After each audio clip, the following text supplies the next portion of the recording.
I was 11 when my grandfather died, but I have a few memories that stand out so strongly in my mind and always will.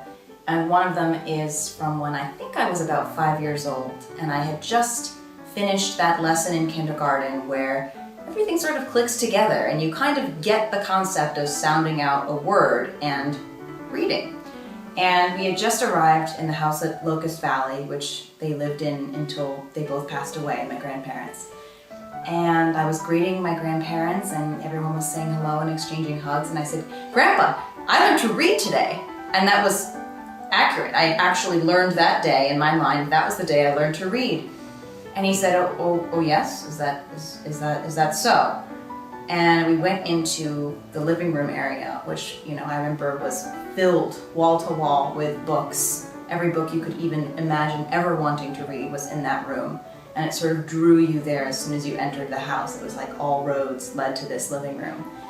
And he kind of nestled me next to him on the couch and pulled out a book that I didn't recognize at the time, but which I now know was Hannah Arendt's book on totalitarianism. And he flipped to the first page and said, "Go ahead then. Show us what you can do." And I sat there very determined to hold true to my original statement and, using my sounding out method, got through every word on that first page, probably in about 15 minutes of slow, painstaking sounding out, and tripped a little bit on totalitarianism, probably.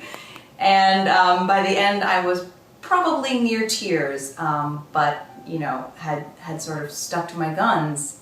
And he, simply closed the book and said, I guess you can read. And there was a sense of major accomplishment.